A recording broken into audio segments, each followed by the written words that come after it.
figured if I ask for permission, I'm going to get it. I want it to be the way I want to view it. And then Kirby can tell me I'm wrong, which will make it better. Yeah.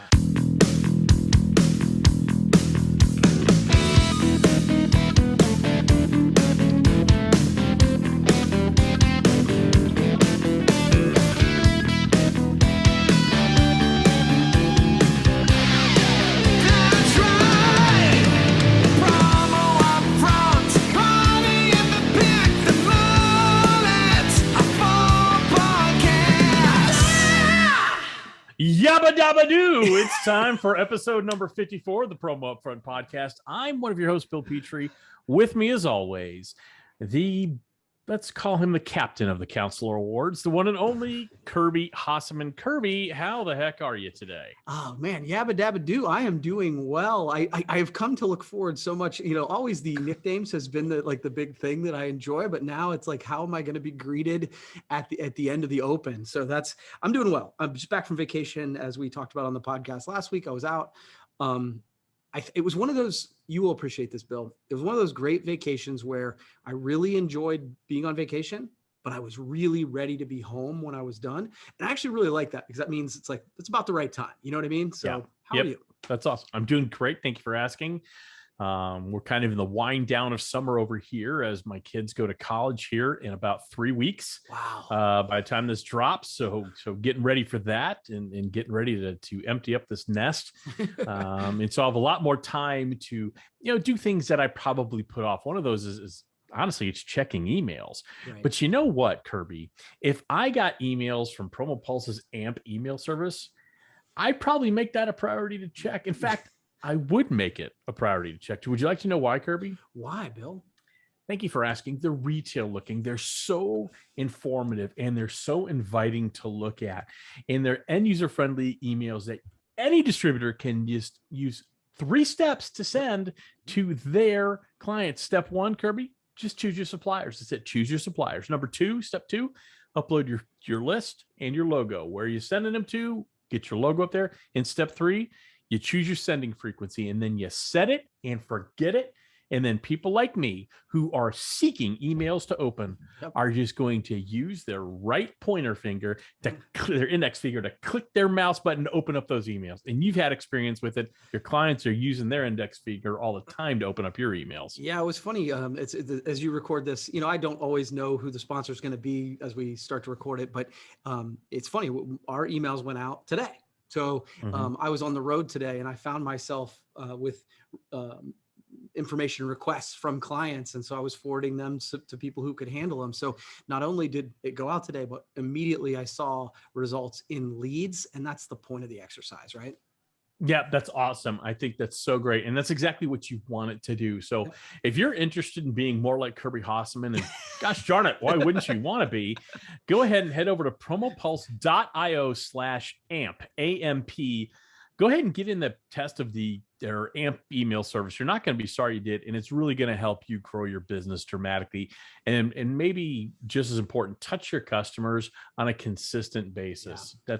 That's really priceless. So absolutely. Kirby, thank you. Thank you for not knowing who the sponsor was, but playing along exactly like you're supposed to. Thanks. All right. So this is the Promo UPFront Podcast. I have the upfront section this week, which means I'm going to bring up something related to promo. I wonder what it will be.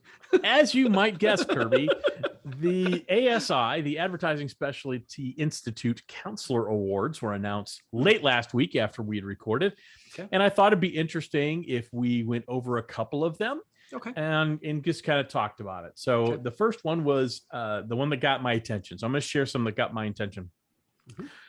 All the winners are deserving, but I'm not going to name them all here. We don't have the time. Right. But the Person of the Year and Jonathan Isaacson, I thought, in a year where everything was so wacky, there's no better Person of the Year than Jonathan Isaacson. He has such a gift of strategic foresight. You and I have sat in sessions where he's given those sessions, given the education, and we've been able to really understand how he uses the past to plan for the future.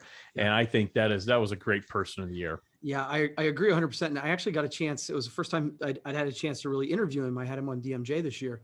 And he talked about how understanding that the trends of the past help you to understand that some things come back, that certain things won't last forever. And I think having that historical perspective in a year like last year, pandemics have happened before, and this has happened before, and this is what happened come out of them, and understanding sort of, while the sky certainly felt like it was falling, that there was going to be a path out of it. But then in talking to him, this whole supply chain issue, he was talking about that months and months and months ago.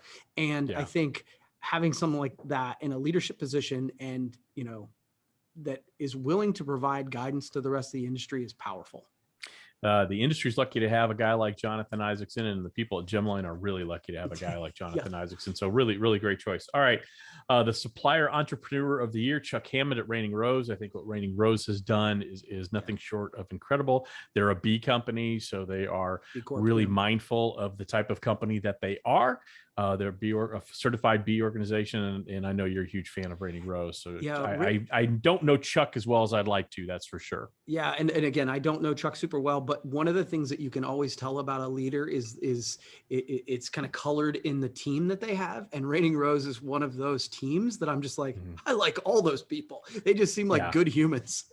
They're good humans, and every person has a certain identifiable skill that others on the team don't have, which makes them an amazing team. Love it. Technology Executive of the Year, Mike Pfeiffer over at American Solutions for Business, because they thwarted ransomware this year, which I didn't realize until I read the article that they had thwarted some ransomware, which we're about to enter. You want to talk about strategic foresight? We're about to enter the era of ransomware, where people are going to be held hostage for their data. People and organizations, I should say. And so the fact that Mike Pfeiffer and the team over at ASB thwarted a ransomware attack, I think it's fabulous. Yeah, and again, same concept. That not only is he in a leadership position for his organization, but is showing that leadership, doing the kind of interview circuit to tell, hey, these are the things we need to be thinking about. And then a little trivia for him. I think he's mayor of a small town up there in Minnesota too. So, well, you're the mayor of Catoctin. Don't you guys go to like mayor conventions and stuff? I am not the mayor. You're the honorary mayor of Catoctin. So you go to the honorary mayor conventions. Okay. The Supplier Family Business of the Year. This hit me because I've had the opportunity to work with these folks over at Warwick Publishing. When I was over at Promo Corner for the 3 years I was there, really important, big client of Promo Corners, and just really super good family business. So I love that. I don't know if you know the folks over at Warwick very well. Super great, salt of the earth. And then the one that really kind of caught my attention was the Best Cohen Humanitarian Award, which was given to the industry. It was given to the entire industry for how we responded to the pandemic with PPE. And I thought, for the first time, so usually when like Time Magazine gives out their Person of the Year and it's like the technology industry or something like that, I always think, man, what a layup, what a give up. Yeah. This is the first time I've seen one of those, and I thought, this is dead on. This is perfect. This is why our industry matters. Yeah. We've talked about this quite a bit on this podcast. I was proud. I was proud to be a part of this industry, not just from the way that we pivoted through the PPE piece, which I really was. I felt like we used the supply chain that we had to supply our clients with absolute essential things. But then the idea of how we came together to show, companies how to show appreciation and, maintain culture and all that sort of thing. I think it elevated the industry. I like that. It's funny. One of my clients did a similar thing, and I feel exactly the same way you do, by the way. Like, generally speaking, when you're like, the winner is everyone gets a trophy, like that is not, I'm not on board, but I've seen a couple of those this year that I went, yeah, right. I like that. Frontline workers from a local healthcare organization was like, who is the winner? The frontline workers at a hospital. Yeah. Okay. Hard to argue, but I like the idea of the industry. Yeah. And my understanding is that everybody who has an ASI number up to July 15th will be able to hold and keep the Best Cone Humanitarian Award for 14 seconds. And so it's going to be a very rigid schedule that ASI is going to put out. Tim Andrews is going to be on a plane the whole time. Tim Andrews is going to be everywhere giving this thing out. I think it's going to be like the Stanley Cup. I'm joking, of course. But really, that's a thing. Real quick, though, top top 40 suppliers, top 40 distributors. The top 40 suppliers, nothing surprised me there. Status quo, some up, some down, all good. Couple interesting ones on the distributors, though, that I think absolutely bear discussion. Okay. The first one is two companies that really jumped mainly due to their participation in PPE.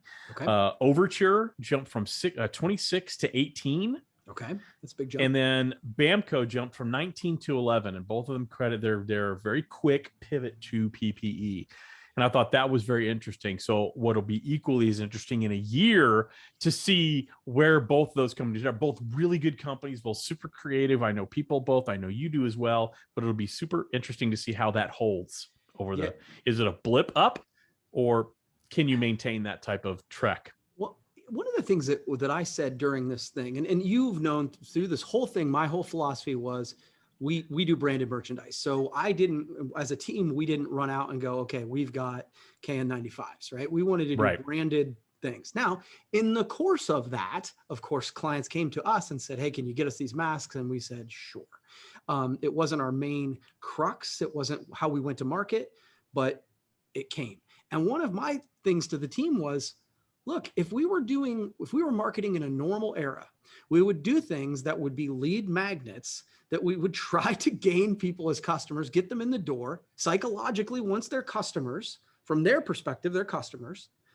Well, how would this be different? If we take care of them, do what's right by them, now they're customers, they're in our system, they're in our marketing funnel. Let's just use Bamco. I mean, now they've just increased their customer base. As long as they can continue to service them, I don't see how that's a bad thing. You certainly have a leg up. So it'll be very interesting. So the other thing that really jumped out at me on the distributor side is the fall of 4imprint. This just stunned me. They fell from number 1 to number 3. Halo moved from number 2 to number 1. So it wasn't so surprising with Halo, with their very aggressive and assertive acquisition strategy. And they've done a really good job with that. I think what shocked me is, and I knew 4imprint's profits were down. Their revenue is down and their profits, but I did not expect them to plummet the way they did. I'm surprised they didn't plummet more. Okay. Because again, by its very nature, 4imprint does a better job doing like sort of the traditional marketing. They do TV, they do a little bit of stuff like that, right? Correct. And certainly some direct mail. But I felt like the companies that did the best, that weathered the storm the most, were the ones that were the most proactive. And often that meant you had creative marketing and sales people who were literally getting out and being in front. When I think of like when my customers go to 4imprint, like they have to go seek them out, right? Right. It's that the customer's saying, oh, I need t-shirts for an event. I'm going to go find them. And they do SEO better than just about anybody, right? But a lot of clients weren't doing that. Our clients were going, oh, I'm not buying anything. I'm not doing anything. And it took, I think, proactive and creative salespeople, marketers to go create that business last year. And that's not 4imprint's model. And so that doesn't surprise me. I think you make a good point, but I'm going to push back just a hair. Yeah, sure. I think you make a very good point. Obviously, a lot of people's promotional products business, collapsed for a time, or maybe even longer than that. What surprised me about the amount of fall that they did, one of the things that 4imprint's really good at are those small, what I always called convenience orders. Right. I've got a barbecue and I want 20 cups and things like that. Yep. As we all stayed at home, we sheltered in place. It was actually an opportunity for, I think, had they been proactive, to your point, to actually capture more of those type of sales, those individual sales for people in their homes, their little clubs, or whatever they are, maybe their neighborhood gatherings, that at some point, because you had a good experience, translates into, hey, I work here, I use them for my barbecue on my street. But you're right. I think we're both kind of right here, not to straddle the fence, but I do see your point. But in any event, they really took a big beating. And so that'll be very interesting to see if they end up rebounding or not. My prediction is that they will, because again, I agree. I think that those events you were talking about, that barbecue, those things, that's what went away. Like people weren't spending for an extended period of time. Yeah. But that will come back. And that's the part. Does that make sense? Yes, because for imprint is and no disrespect to for imprint, but that's kind of a set it and forget it. It's all online. There's very little interaction between, or creative interaction between customer service and the end user. So good stuff. Good stuff. All right, Kirby. Yeah, topic for us. Yeah, I've got a couple. Okay, so it's funny, as we were talking about this, like for 2 seconds right before we started recording, I was like, I don't know that I have a lot, and now I have a bunch. And so, all right, these might be quick. Okay, that's fine. So the first one, I just wanted to give you kudos. So we talk about the sort of division of labor on this podcast, right? We both come up with different topics. We don't know. I tend to do the editing side of it, and then you do sort of the writing and the graphic and the promotion side of it. And I thought the thumbnail that you did last week with the Johnny Manziel talking about the merchandise. Oh, the thumbnail. Oh, the cover. The cover for the thing. I thought was really good. And I think that sort of the point of this for the audience is that even though we've been doing this a long time, the need to constantly iterate and try new things and try and promote it differently and try and be innovative, for lack of a better term, you can never rest on it. And so I just wanted to give you kudos. Oh, thanks. Yeah, I was looking at when I was uploading, or you uploaded the video to YouTube. And I always, if you've ever uploaded anything to YouTube, anybody out there, you get like 3 suggested thumbnails, and sometimes all 3 of them are really weird and awkward. And that was the case last week. And I thought, I'm really tired of trying to pick the least offensive of the 3 to make kind of just that's the cover on our Facebook video. And I thought, I think I need to take control of this, and I'm tired of looking at our faces, number one, but number two, if not that anybody does this on often, but if someone went to the YouTube channel, on the Brand of 8 YouTube channel, and wanted to watch Promo UPFront podcast, it's very difficult, if not impossible, to discern one episode from another, other than if you read the description that it's episode this, episode that. And I thought, this is a good way to do that and shake it up a little bit. And so I tried it out. Didn't tell you I was doing it. I just did it. Because you don't make an omelet without breaking a few eggs. And I figured if I ask for permission, I'm going to get it. I want it to be the way I want to view it. And then Kirby can tell me I'm wrong, which will make it better.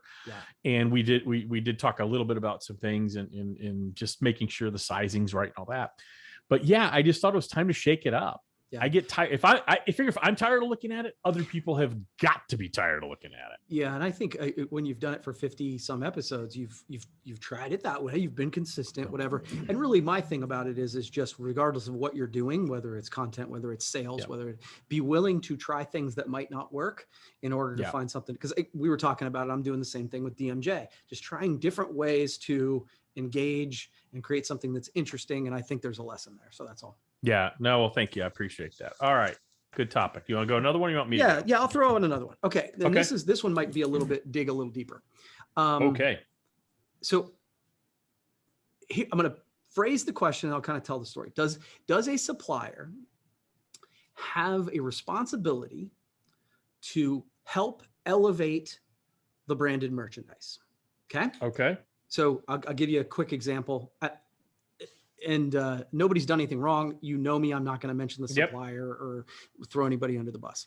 So we placed an order super recently, got the order in, the customer came in and said, they walked in our door and said, hey, I'm not like mad, but it's not great. And so this is one of those things where the order goes through, we got the proof, we sent the proof was approved. We get the item and the imprint, the item's this big, the imprint is this big. Right? Then the supplier says, you approve the proof, and they're 100% right. But this feels like one of those moments. And because and by the way, the imprint area, like if they just made it bigger, the imprint area was bigger. Okay. So what you're saying is there were more available space for the imprint. This is people who are listening on radio. Yeah. So there was more imprint area available, but they only utilized a small fraction of it for the actual message. Correct? Exactly. Okay. Yeah, that's correct. So and so technically they're standing on their and we've had a great dialogue with them. It's going to be fine. But it seemed like one of those moments where I'm like, I get it. you did what you had to do, but do you have a responsibility to help me make this better for me, for you, for the customer, so that we so is there a responsibility there? The answer to me is absolutely yes. However, yeah, we have trained people in our society to not think. We have trained them to do.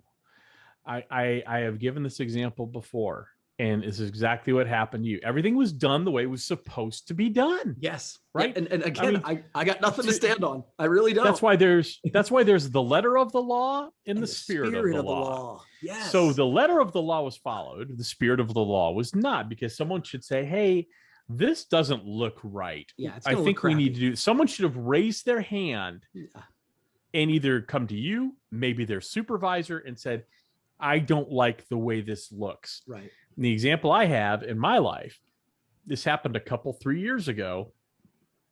And I hate that saying, a couple three. Is it a couple or is it three? Which is it? It happened a few years ago, and we were going to Hardee's, which in some areas of the world is known as Carl's Jr. I remember this. And my wife was going there to get food for me, my 2 kids, and 2 of the kids' friends. And she said, what do you want? I said, I want what I always get, which is a cheeseburger with lettuce, mayonnaise, and onions only. Okay. It's just how I like a fast food cheeseburger. She goes there, puts in my order, the kids' order. I come home, I open up my burger, and it felt very light. The box was very light. I open it up, and it was a bun with cheese, lettuce, mayonnaise, and onions. No burger, because in the whoever took the order's mind, I wanted a cheeseburger, but the only thing I wanted on it was a bun, lettuce, mayonnaise, and onions only. So a cheeseburger with lettuce, mayonnaise, and onion only, no meat. She didn't clarify with my wife saying, does he want meat on that or not? Because I've been asked that question before, which I always am flummoxed by, but that's beside the point. At least called a cheeseburger. Right. I didn't say I want a cheese bun with lettuce, mayonnaise, and onions only. But so that's we have not allowed people to creatively think to solve clients' problems. We've created too much fear, too much resistance. And so I don't know who that supplier is, but to me, you have a very teachable moment now internally in customer service. When you see something like this happens, say something either to the client, is this how you intend this to be? Or offer alternatives. That's what makes a good partner, because I don't know the supplier you use, but I guarantee they're a good you one. could have. And they're a good one. I'm sure they are. I'm sure they are. But I'm sure you can get that same product exactly somewhere else if you wanted to. Right.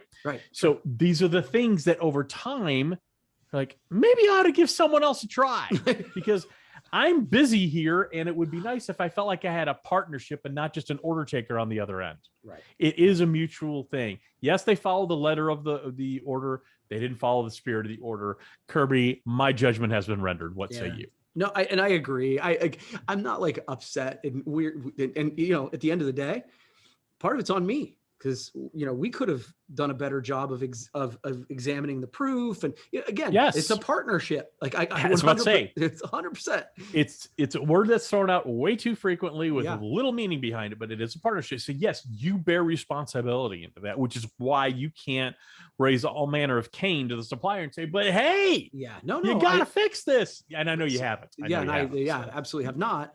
But we're reordering it, and we're going to reorder the product at no cost to the client, because dude, it's just not good enough. We need to do better. Right. And so and again, we've made mistakes like that too. So that's why I don't want to throw anybody under the bus, but I think each of us has an opportunity to elevate that experience, as along the way. And so I hope we all take it. Awesome. All right. We have time for one more. Let's do one more. All right, Kirby, where do people go wrong with branding? Wow. List. Yeah, no kidding. So I was thinking about this the other day, because I've seen some rebrands recently, both in and out of the industry. And I thought, man, where do people go wrong? So I made a couple, just a quick list. Okay. You could, and I think they're going to be very similar to what you would say. So let's just bounce these off. If you have one I've missed, let's toss it in there. Okay. The biggest one is they're too complex. Way too many gradients. Yep. And weird fonts and all this stuff. And I thought, how do you fix that? Well, I think when people do a rebranding, Kirby, you got to start with a black dress mentality, right? The classics never go out of style. Start 100%. there and move on. You don't want to try to create some revolutionary brand. Start with something that's simple and timeless, and then tweak from there. Yeah. Our rule when we have, we have graphic designers and had some in here. And my rule is always when we're doing a rebrand for somebody that you start with a black and white logo. You start with it one color. Well, and too many people start with like an icon. Well, I want, you have the circle with the H in it. I've got the little Brandivate icon with the inverted V colored in the light blue. And it's fine when you have that, but start with something simpler than that. I think it's much simpler to start with the name of the company in a very classic font, and go from there. Because a lot of times when you do that, that's how those icons develop out of that simplicity. Yeah, I agree. I mean, the Circle H, we talk about it all the time. That wasn't my intent at the time. I was just trying to come up with something, and over time it develops. Well, and I think the big problem is there's so many online tools now that are, hey, free logo creator. And I've used them just to see what comes up with. And I'll be honest with you, I've used them mainly for inspiration. I've never actually used one, but if I'm trying to think of something, and I always leave completely uninspired. I don't know why I've ever used them. I use them for the inspiration because they always start trying to get very creative with, if it's a travel agency, it's a paper airplane and stuff like that. It's like, it tries so hard to be cute. It's like, or I've seen anytime if you go into any of those logo generators, if you say you're a marketing communications company, it's always a megaphone. It's always a megaphone. And so instead of doing that, and so I've really stopped doing that, just, close your eyes and kind of put the name of the company in a very classic font, play with sizes of fonts. So maybe if it, for example, for Hasseman marketing, maybe Hasseman's bigger than the word marketing, or maybe the word marketing's bigger than Hasseman, or different colors or something like that. Start with something simple. And the last one, pick a basic color palette, people. Stop going with the weird fuchsias and magentas and all the weird periwinkles you want. Start with something simple and classic and move from there. You can go online. There's some really great charts that shows you what the primary colors generally, what emotions they elicit in others, whether it's trust or creativity or anything like that. Start with those and then move on from there. And I think you end up with a much better product. Yeah. And again, before I really got into the heated branding side of this, hopefully I've evolved a little bit, but even when I was just purebred salesperson, I always said that I felt like when people were doing new logos, they needed a promotional products salesperson in the room before it was fully approved, because there's, again, with all those crazy colors, they're beautiful. That's great. But you're like, can you consistently reproduce your logo? Can that be embroidered? Yeah. And what's so interesting is I see so many people, it's the paralysis by analysis thing. They spend so much time trying to pick the exact right hue of a color. Man, pick one, go with it. And then the other mistake I see people, look at your brand every 18 to 24 months. We've talked about that before, about is it speaking to your target audience the way you think it is? Yeah. Because what it means to you is irrelevant. What Brandivate brand means to me and Kelsey Cunningham is completely irrelevant. It's what it means to our target audience, the people who are actually going to give us money for the services we provide. Hasseman marketing is no different, and is no different than HPG, is no different than a million other brands out there. Right. I like it. That's cool. That's awesome. Good topic. All right, Kirby, are we gaming it up? Is it time for the party in the back? Yeah. It's I'm going to do my best here. So this is so in the context of I'm so funny. I was going to ask you, are you having any FOMO from the ASI show? No. Yeah, really? So I am. I'm absolutely a little bit, but I mean, I'm glad you brought this up because I almost brought this up as a topic. So, but let's go with the game. I'll just keep my mouth shut. We'll come back. I mean, no, I think it's great. I love that everybody's going, but I've actually been off social today purposely because I get it. You guys are there. I think it's wonderful that people went there. I think it's fantastic ASI put a show.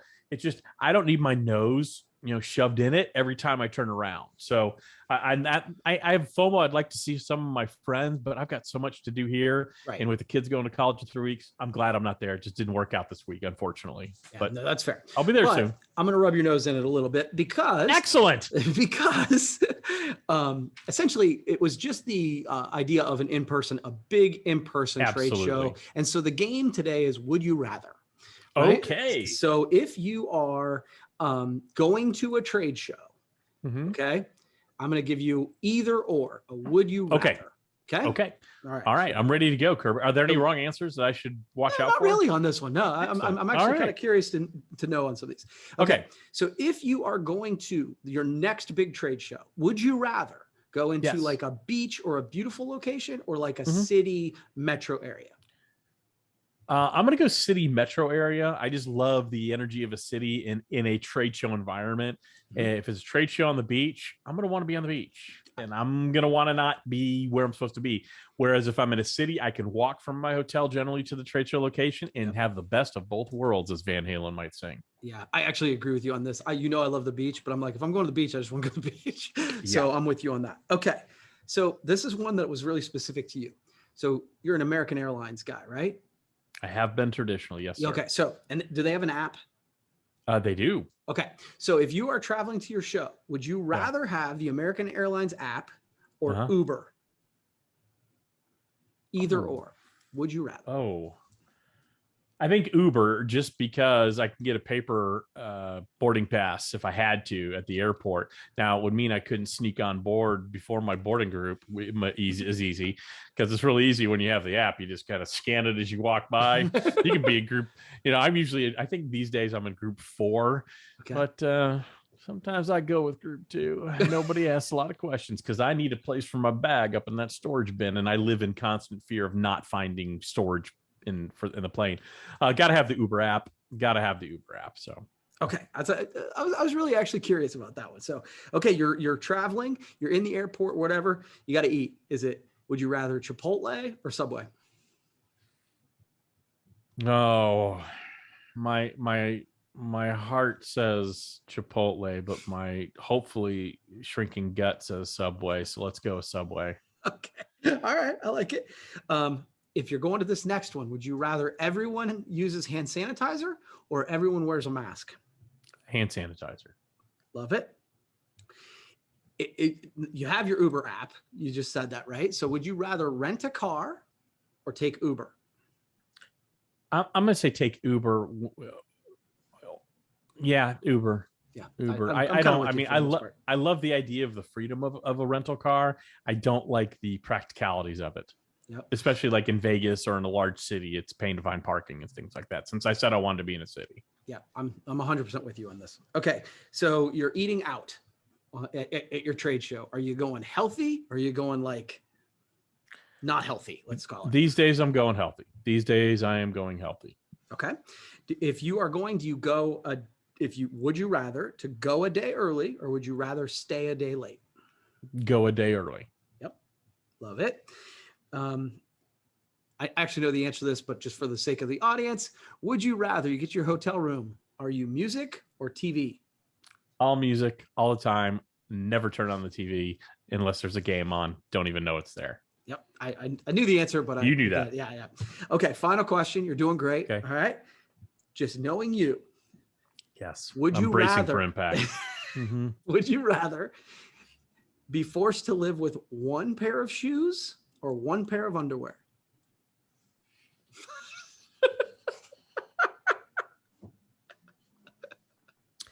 I'm going to go with one pair of shoes reluctantly, very reluctantly. But you know what's something I'm not reluctant to do? That's employ our good pals over at Promo Pulse and their AMP email service. I didn't even need you to answer the question there because I knew you were going to ask. You were getting ready to ask, but I answered for you. Our pals over at Promo Pulse, Jason Noakes and his crack team of his staff of his choosing have created the AMP email service ready to deploy for you. Get those beautiful retail inspired looking emails out, get some clicks on there, get some leads for your company. And that's exactly what you're doing, Kirby. It's a simple 3-step process. You choose your suppliers, you upload your list and your logo, you set your sending frequency, and then you walk away. In fact, you can even spike your computer like you've just won the Super Bowl. Because it's cloud-based, those emails are still going to go. That's how awesome this service is. So if you want to learn more, sign up for it, or just kind of go look at a cool website. Head over to promopulse.io/AMP, AMP. You're not going to be sorry you did. Kirby, I don't know if we're going to make it to an episode of 55 after that last little thing at the end where you had to make me choose between shoes and britches, but we'll see if we're back next week. But I want to thank you for podcasting me with such great courage this week. Thanks, bud.